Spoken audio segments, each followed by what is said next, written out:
신약 291쪽입니다.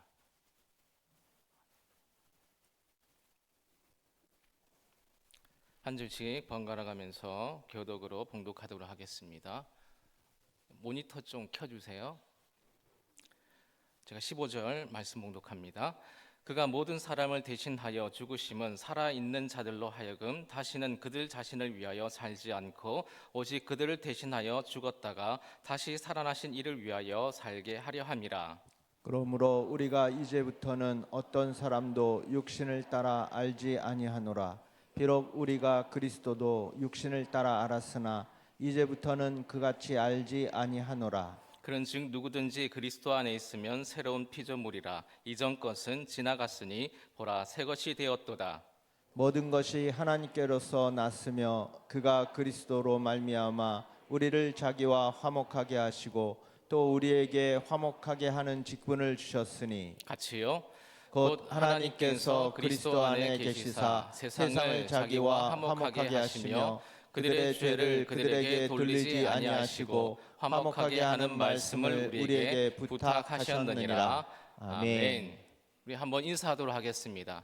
빛이 있으라. 빛이 있으라. 빛이 있으라. 창세기 1장에 보시면 태초에 하나님께서 천지를 말씀으로 창조하셨습니다. 그 사건을 본 사람이 없어요. 볼 수가 없는 거죠. 우리는 보고 믿는 게 아닌 줄 믿습니다.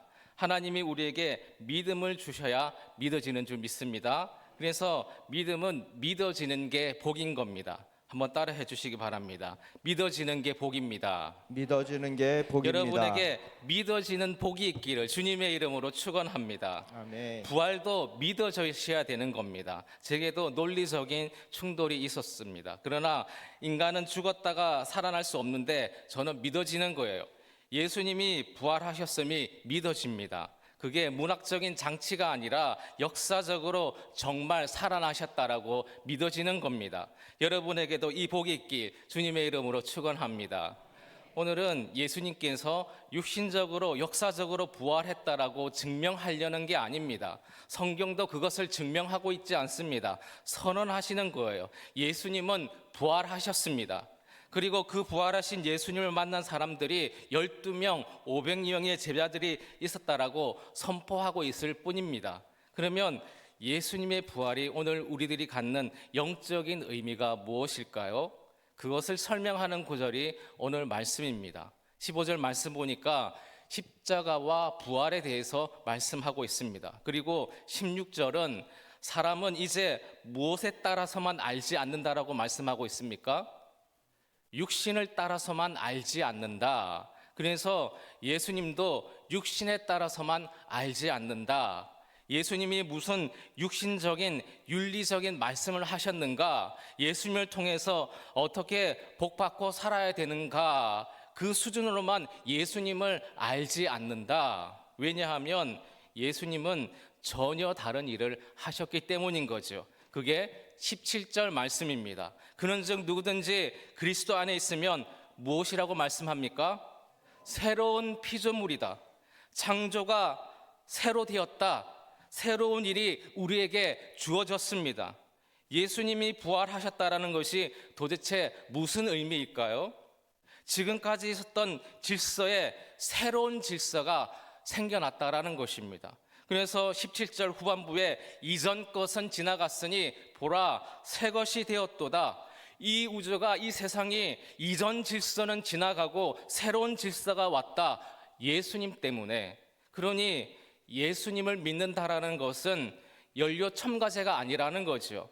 나 혼자서도 잘 살고 있는데 내가 기존에 가지고 있는 그 질서로도 잘 굴러가고 있는데 예수님이라는 분이 갖다 대서 사업도 더 잘 되고 내 인생도 잘 날아가고 높이 가고 더 잘 될 거야 라고 하면서 예수님을 연료 첨가제로 생각하면 안 된다라는 것입니다. 그런데 예수님은 뭐라고 말씀하시느냐? 아니다. 누구든지 그리스도 안에 있으면 새로운 피조물이다. 봐라 이전 것은 지나갔다.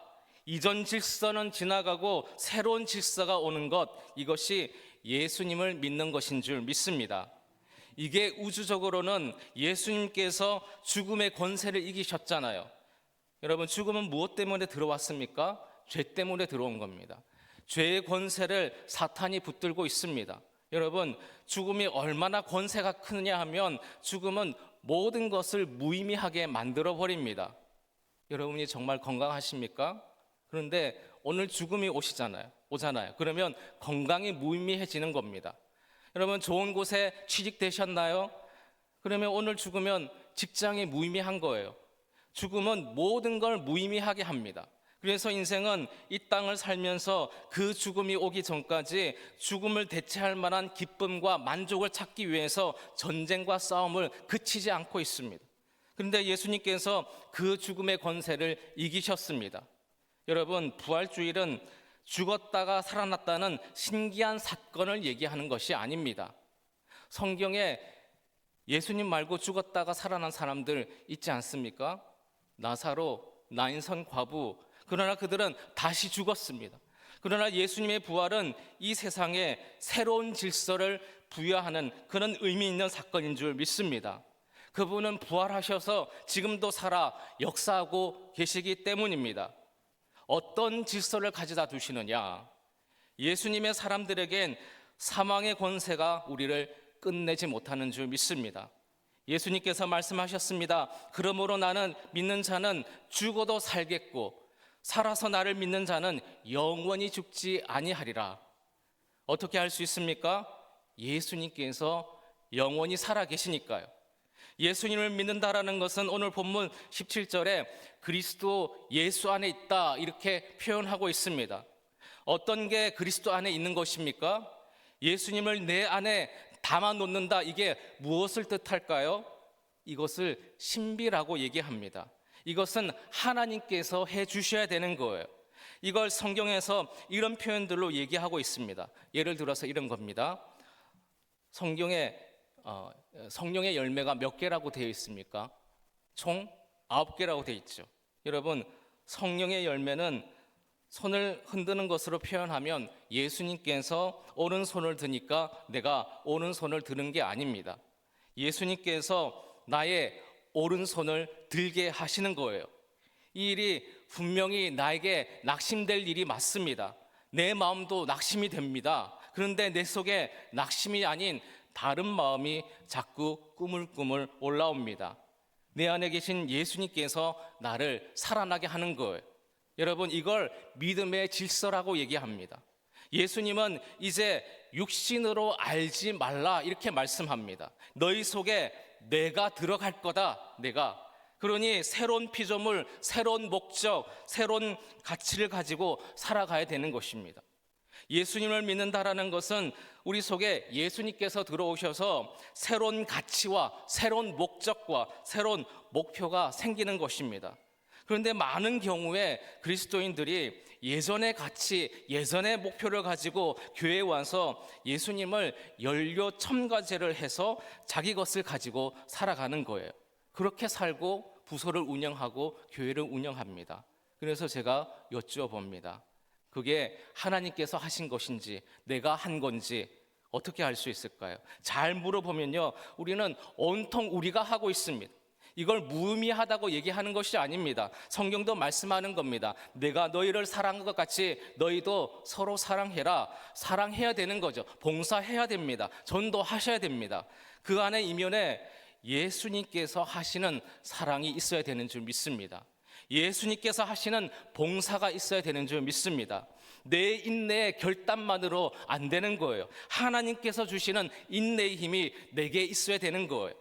예수님께서 우리 대신에 살아주시면 우리는 달라질 수가 있습니다.